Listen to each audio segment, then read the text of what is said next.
Welcome to the Untold Stories of Real Estate Investing, hosted by Wayne Courageous III, a place where active and passive investors come to hear the good, bad, and ugly of real estate investing. Our guests consist of experienced operators and investors who want others to succeed by sharing their stories. If you're looking to syndicate deals or grow your wealth passively in real estate, you've come to the right show. It's now time to sit back, take mental notes, and enjoy our next episode of the Untold Stories of Real Estate Investing. Welcome to the Untold Stories of Real Estate Investing. I'm your host, Wayne Courageous. For our next episode, we're excited to have Chris Freeman with High Tech Freedom. Chris is an experienced real estate investor with $30 million in assets under management. His 20 years of real estate investment has focused exclusively on multifamily apartment buildings that can generate immediate cash flow. Over 26 years, he has been fortunate to experience financial success through high-tech sales and sales leadership. Working with companies like Juniper Networks, Sienna, Lucent, and Citrix, he has learned how to achieve a high level of performance in sales while redeploying a portion of his commissions into cash flowing, generating real estate. Through a consistent process over time, Chris has created enough passive income to replace his high-tech sales income. This success has inspired Chris to create High-Tech Freedom Capital and help his peers achieve their own personal success. Welcome to our show, Chris. Yeah, Wayne. Hey, thank you for having me. And I'm excited to dig in and learn. I know we're part of the Raise Masters group, so excited to see you in a couple of weeks. But let's dig in on real estate. How'd you get started? What markets? Just whatever you want to share with us about you and your real estate team. Yeah, sure. So I actually started kind of way back in 1999 when I bought my my first duplex, and I moved into half of it, and then I rented out the other half. And I really wasn't intentionally thinking about some big multifamily, real estate plan. I just figured it made sense to live in a duplex and have somebody pay my mortgage. And I was at that time I was working in high tech sales, and it felt like I was making good money at the time. I didn't really have a perspective of what good money was, but it felt like I was doing well. And I was investing a lot of my money in the stock market and pretty in balance with my portfolio, just invested in what I knew, which was tech stocks. Right about that time, so 2000, if you're familiar with history, right? So the dot-com bubble burst, and I had my stock portfolio cratered, my 401k cratered, and lost a lot of that value. But at the same time, I had just met really what would become a future partner of mine, 30 years older than me, and he'd been very successful in multifamily real estate locally here in Portland, Oregon. And it was really fascinating because while I was, feeling sorry for myself after losing all this money, I was watching him continue to bring in serious cash while being fully retired. And it was all just cash flow from his apartment buildings. And at the same time, he had many of his friends that were all retired. They're living off fixed income or living off their stock portfolio. It was just interesting to watch them back off doing all the things that they love to do, going on international trips, going out to eat, going to the college football games. And so really at that point, I felt a little bit burned, a little bit like I couldn't control my investments with the market. So I decided to focus kind of moving forward, just shifting my investment into real estate and just smaller multifamily units here in the Portland, Oregon market. So that's really how I got my start. So that mentor that you connected with, how did you find him, and how did you get to convince him to take you on as sort of this mentee, relationship? Did yeah, you? Well, sort of. Well, he was my father-in-law, okay. So I had a relationship there. But what was interesting was, he had lots of kids. Lots of kids had husbands and wives, grandkids. They all wanted to do real estate with them, and he was like, no, no, no, and no. But there was something about me. We never looked at each other as father and son or father-in-law and son-in-law relationships. It was businessman to businessman. And for him, and I think regardless of whether he was my father-in-law, what he was kind of juiced on was, he liked to stay involved. He liked, he was retired, but he wanted to keep his mind sharp and wanted to pass along some of his knowledge and wanted to pass it along to somebody that would go run with it versus be dependent on him for success. And so I kind of fueled, kicking his kind of real estate career into kind of the next phase. And, then I obviously benefited, learning from him and having a little bit of what I felt like was a cushion. If there wasn't something that I understood, I had somebody I could go to. Yeah, I love that. It's hard to find a mentor if it's not through a professional program where you're paying or through a family or a close friend. I ask that question because it's sometimes it is hard to find those mentors. People post on Facebook and such. Hey, I would like looking for a mentor, but time is so valuable. So getting someone to help you and take you on is awesome. So, good on your father-in-law. That's incredible.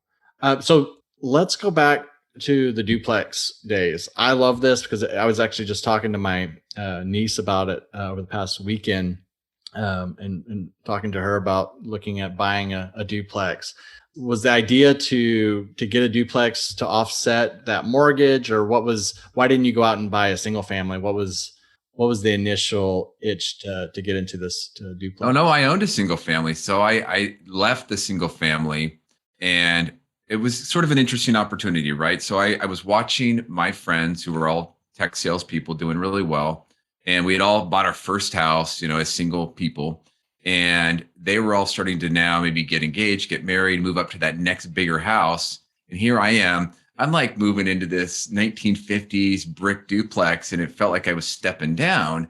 And I think initially, I remember when my friends were helping me move into it, I felt, I don't know, a little embarrassed. But it didn't take me long to kind of shift my thinking that, hey, they're overextending themselves, and I'm paying my mortgage with my renter. Right. Yeah, it's powerful. Yeah, it's a great way to get started, especially in areas. And in this case, when I was talking to my niece, like really expensive markets. If you're able to find, these 2, 3 unit homes and able to live in one, you're able to drastically reduce that mortgage payment, even potentially eliminate in some cases Yeah. that mortgage payment. So pretty powerful, especially when you're starting out and able to live in that 50s type home before having to, get more space and maybe something a little nicer and newer.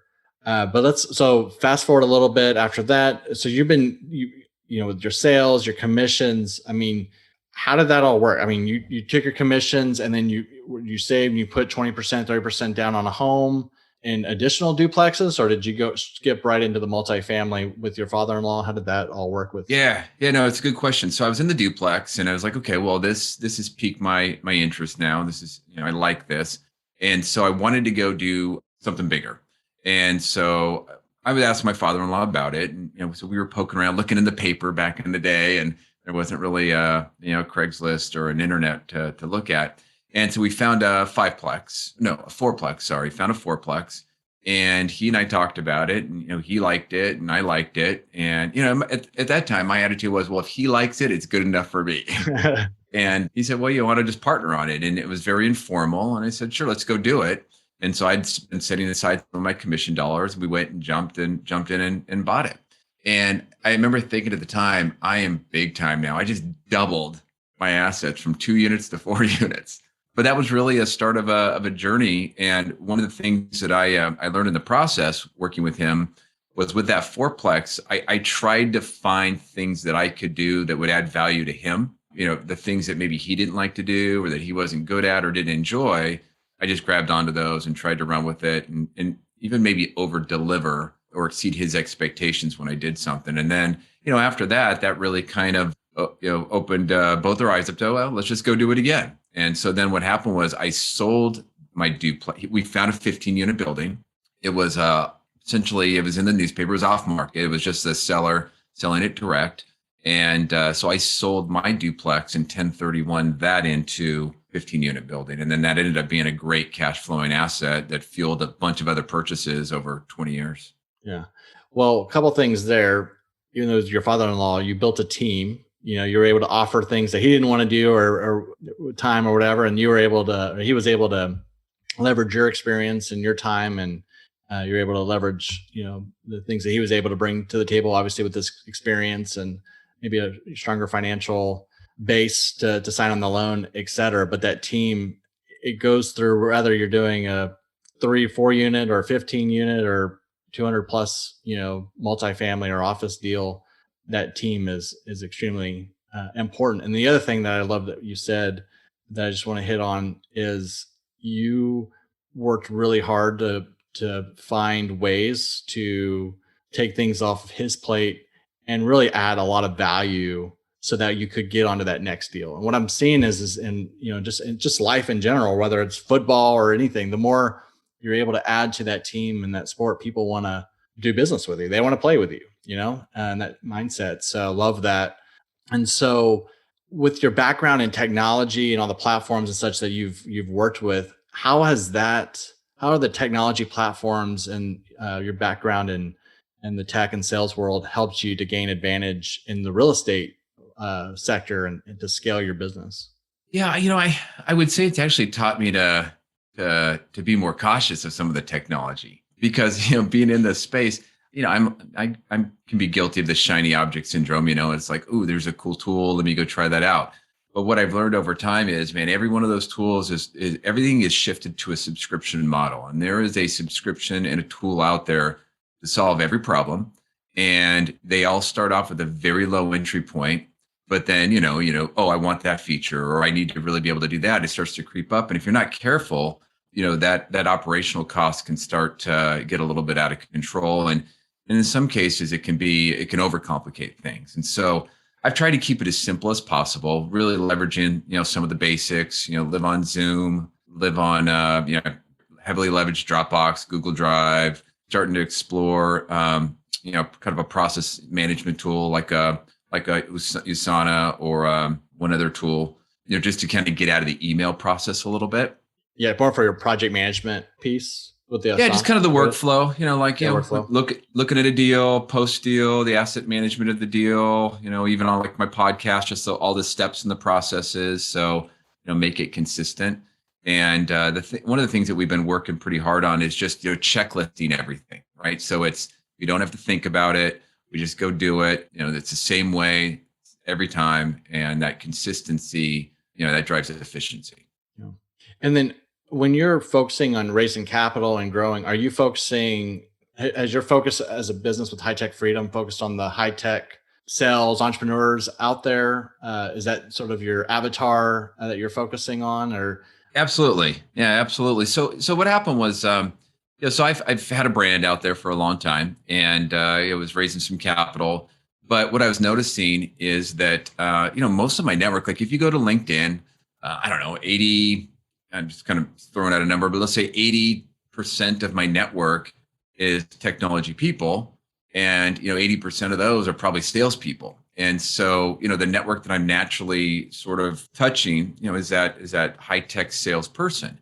And and I look at my own career and what it's done for me. High tech sales is a space where a person can go out, and the reason they go into the space is there's an opportunity for significant upside. You put in the work, you bust your butt, you can make some really good commissions. And they're not doing the job because they absolutely love to be in tech sales. I mean, it's interesting, but they're doing it because that income can fuel some dream or some freedom that they're looking to achieve.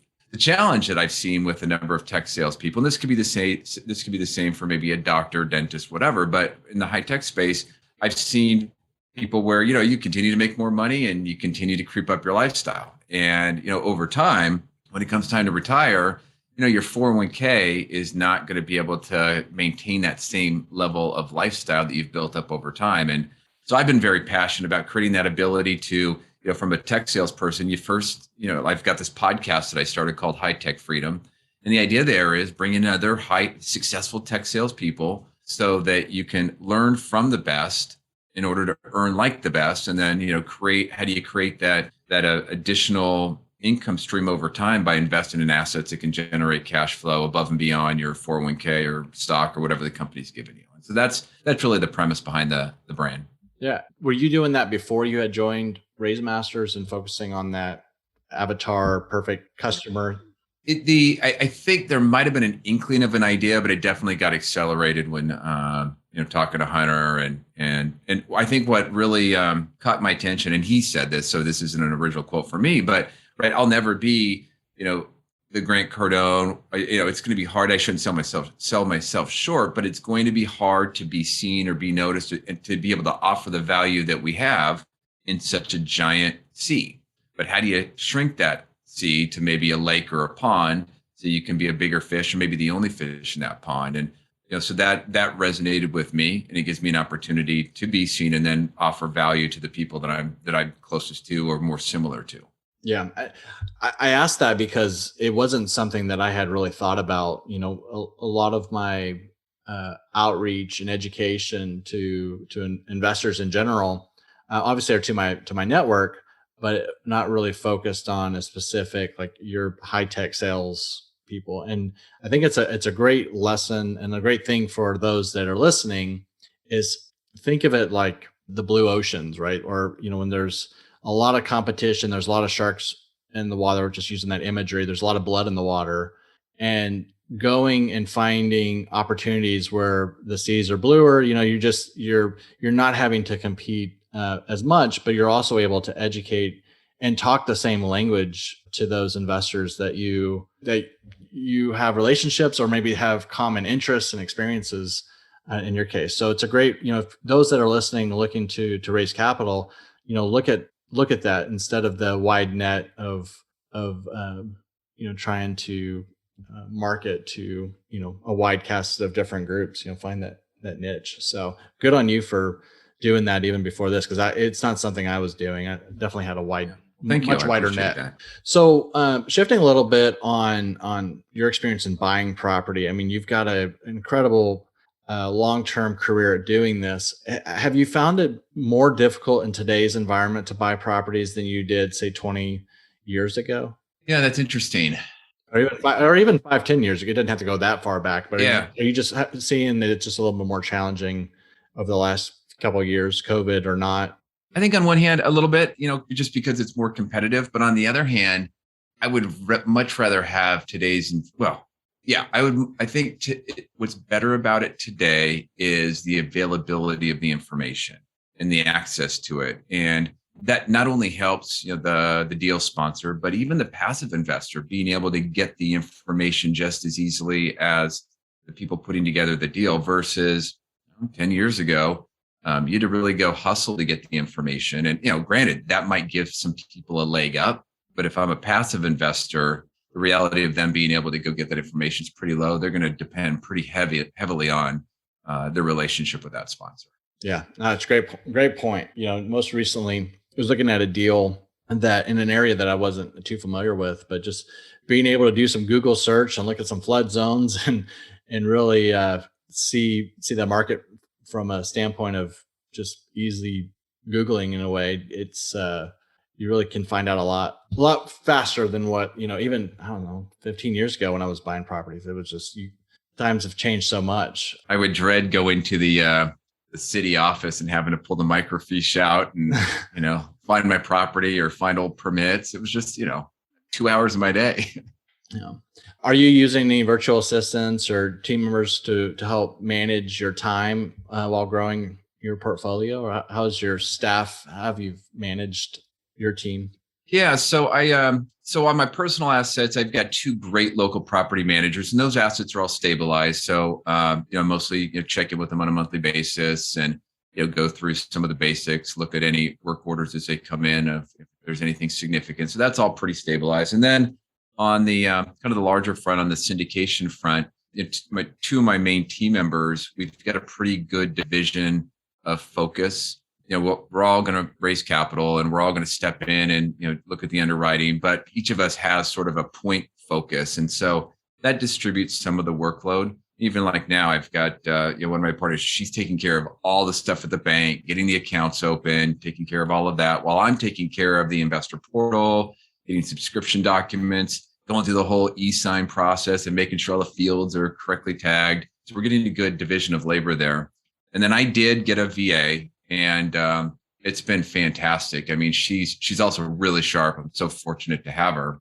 Shout out to Joanna. She is, like with my podcast, she's just done a tremendous amount of work to help me offload a lot of the steps, the communication, kind of organizing my calendar, doing some research for me. And then on some of the real estate and asset front, she is also helping me pull together some of the metrics. So, there's lots of metrics that I want to watch to see, hey, how am I doing? How are we doing? Are we growing, maybe growing our lists? How are the expenses doing? And so she'll provide me a report every Friday that captures things like meetings that I've had, investor calls, kind of my metrics around all the things I want to look for. And are those up week over week, down week over week? So I can just take a quick look and get a quick check on the health of the business. Yeah. Having a great virtual assistant is incredible. I've tried to do it, and I think I don't know. It takes a lot of time to train and educate somebody that has they don't know the real estate business and such as well. And so it's always been more, in some ways, more time consuming. But one thing that I've learned recently is like going back to technology, Loom, where I'm showing on the computer how to do something and I can talk through it and it records, and then I can send that recording to a VA. So it's one of the things I'm looking at doing in over the next month or two is going back out there and getting that virtual assistant or somebody to help do the things that you're talking about, because I think it's so important. Did you find it through Upwork, or how did you go about finding that right? The right Joanna. So she sounds like. Yeah. So I was looking at Upwork and I put an ad out there, and I ended up going through a company called VA Hub. So she's out of the Philippines, and they just do Philippines-based VAs. And it is probably, I don't know, let's say $1 more than what you might get out of Upwork. But they set up the interviews, they coach them up a little bit, they get them a little bit of training if there's some common things, common tools they see a lot of people asking for. And so, so they presented me 3 resumes, and I went through and interviewed all 3 of them. And it just happened that the first one out of the gate was what I thought was the best one. Yeah, I love that. I mean, just getting back 5-10 hours of your week, I'm sure, maybe more. I don't know how long you need, but that's something that's great. So I'll put that link on our show notes too, if that works for VA. You said VA Hub. VA Hub. Yep. Yeah, that's great. So going back a little bit on prior to us talking a little bit about the VAs, but some of your routine habits. How do you stay focused, stay motivated in these good and bad times of real estate investing? There's this. It's not always glamour and great things. So how do you keep motivated, and what keeps you going every day? Yeah, well, I definitely am. I've always been long-term focused. So I have, I've got big goals and big dreams. And when I first started the real estate journey, I had this goal, and this is before I knew that there was different ways to do real estate, that I wanted us, the family, to have 300 units that were all paid off. And that would then generate all the cash flow that we ever needed to do whatever we wanted, to take care of the kids and give back in any way that we could, that we were interested in. So that really hasn't changed. But for me, it's really about, I don't get too caught up in worrying about the future or thinking too much about the past. I like to do the work, and I love the journey of it. And that's really what I try to focus on. So I am really busy. And so what I do is I start, I have annual goals, but really it comes down to what's the plan for the quarter, what's the plan for the month, and what's the plan for the week. And, I map out some big rocks. If you've ever read the book Traction, they talk about this idea of rocks. And then it really, when the rubber hits the road, it comes down to the weekly and daily planning. And so I'm really intentional. Every morning I get up, got a pretty rigid routine, walk the dog, get my coffee, do some reading, do some journaling. And then I sit down and I've got a paper planner and kind of map it up with my electronic calendar. And every day I decide, all right, what are the big 3 things that I need to get done that day? And they should roughly map to the big 3 things I need to get done for the week, not always. And I try to always make sure one of those is a revenue generating activity. And then I jot down some of the other to-dos and kind of go back and look and see what I missed from the prior day, go through my schedule. And when I can get those 3 things done for the day, usually they're big or they're important, and they're not goals, they're just big tasks. I feel great. And, I've moved the ball just a little bit forward that day. That's really all we can do. Yeah. I had a boss who was still is, like a mentor to me in the real estate business. And, at the end of the day, he always would say, did you move the business forward today? And what does that mean? How much does that mean moving the business forward? There's no right or wrong answer, but were you able to knock off some of those things that, need to get done to move the business?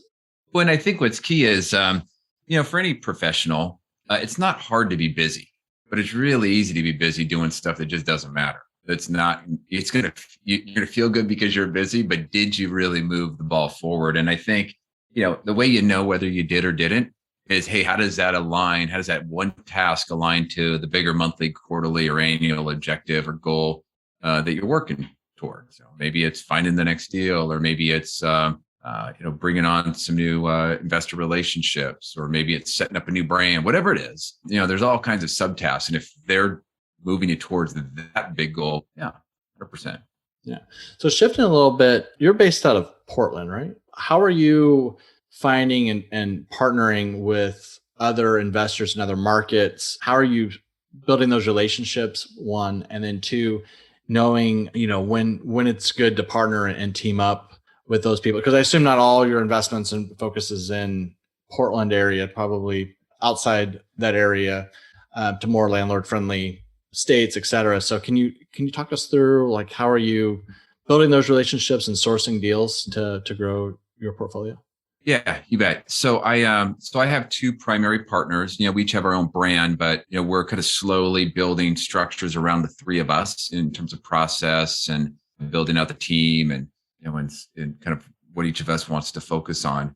And there, one's in New York, one's in Kansas City, and then one of my partners, he's primarily focused on the deal flow. And so he's been working up his process around, because he's got a good health. He's been doing this for a while. He's a real estate coach, and he's retired from his engineering job. And so he really has created a second career, which I think is just so impressive because of the energy and excitement he has with it. But he's got good deal flow. And kind of the developing fourth partner, they're based in the Carolinas, and they've started to build out some young, hungry, kind of, early career people, maybe college graduates, that have just been really hustling and kind of building relationships in local markets, helping him extend his reach. He can't be talking to the broker every day, but he's using them as a proxy to continue those relationships. And as a result, there's a track record there of executing on deals. And so they're getting a pretty good, healthy flow of off-market deals from brokers because of the history. And so it's really my one partner is the tip of the spear on the deal flow side. So, and that's the one out of New York. Are y'all sourcing any deals up in the Northeast, or is it primarily West Coast, South region? No, we're focused really in four markets: North, South Carolina, Georgia, and Florida. We would look elsewhere, but those four markets, we have really solid existing relationships, proven track record with great property managers.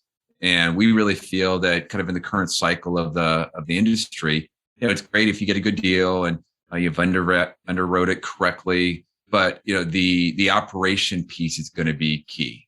And we think that is also going to make or break or differentiate us over some of the other sponsors out there. Yeah.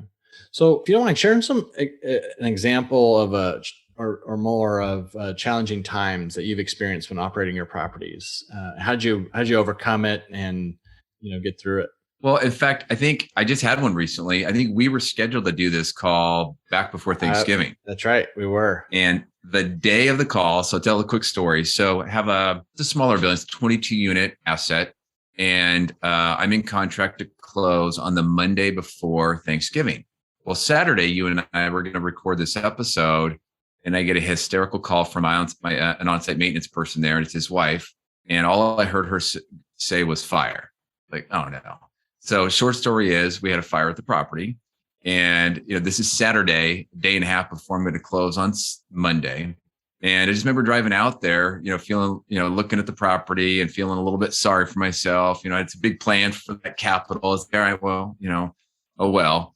And so that was a challenge. But one of the things that I've learned with any challenge is, go ahead and feel sorry for yourself for a few minutes, maybe give it a day, whatever. But wake up the next day and just start working. All right, what is that next thing I need to do to move forward? Start making your list, pull out a sheet of binder paper, and just start jotting down all the to-dos and just start working them. And then you don't really have time to feel sorry for yourself. And and it all works out. It's not our first fire. I mean, if you've owned property long enough, you'll have one, and you'll know. There's a process. So wasn't too worried about that piece. Fast forward, we're still in contract to close. It's been a very complicated transaction. Once we kind of figure out what I need to pay out for the work that's already been done, we're going to assign the claim to the buyer. He's done a lot of rehab work. So he's going to take his construction arm and continue with the repair. of the building. And we'll transfer what's left from the current dollars that have been received as a credit to them. So in a way, he'll end up getting a better building once it's all said and done, just a little bit delayed in the process. Right. Yeah, the challenging time, especially feeling sorry for, I mean, it's such an emotional roller coaster. And I say emotional because it surely is. I mean, you put your time and so much effort and especially getting so close to closing, you're like, you're so close.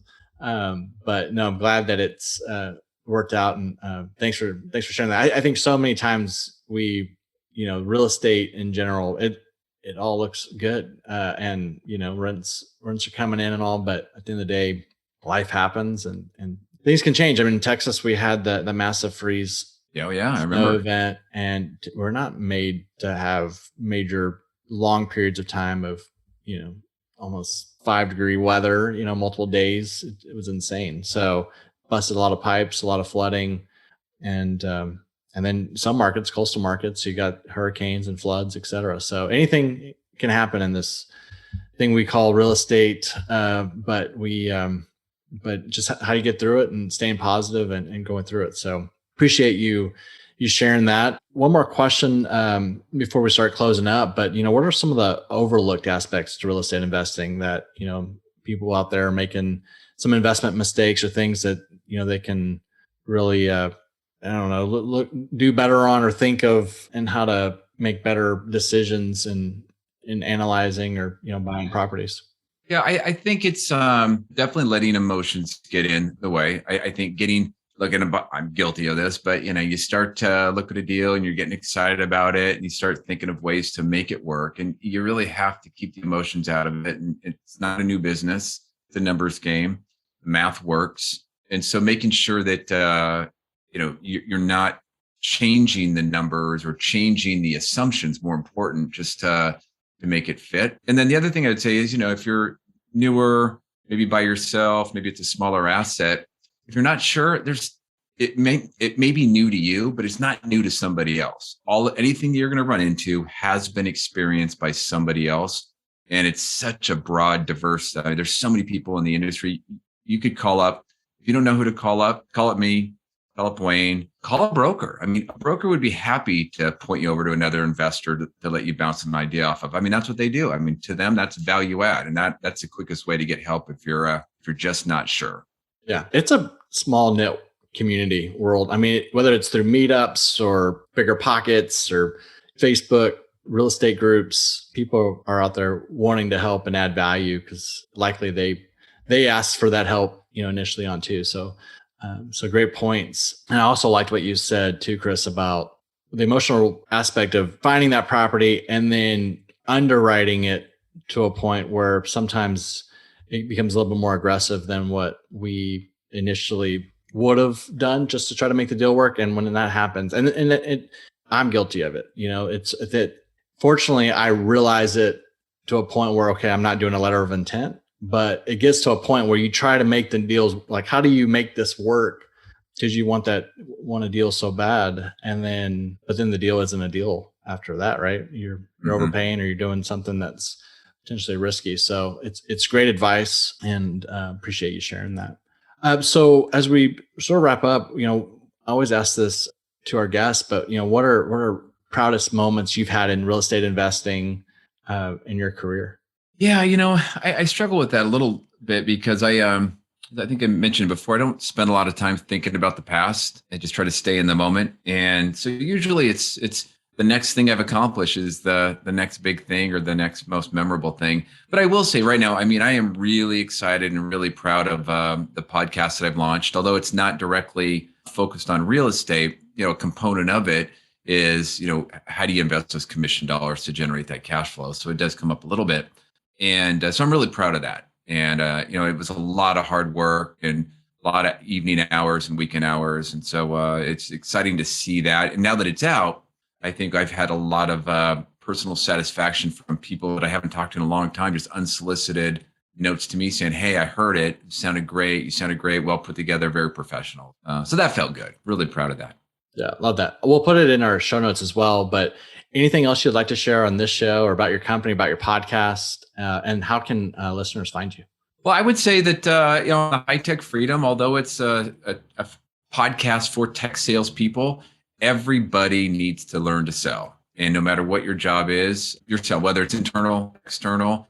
So, check it out. You might pick up a nugget. All you need is one good nugget to generate an improvement in your activity. So I'd say check it out. If they want to reach out to me, you could go to our website, hightechfreedom.com, and you can contact us there, sign up for our newsletter, download our ebook, or you can hit me up on LinkedIn, and I'm just Chris Freeman on LinkedIn. Perfect. Well, Chris, thank you for being on the show. And it sounds like I get to meet you in LA in a couple of weeks. So excited for that. Yeah, looking forward to it. Absolutely. Well, if I can do anything for you, let me know. But thanks for being on our show. Thank you, Wayne.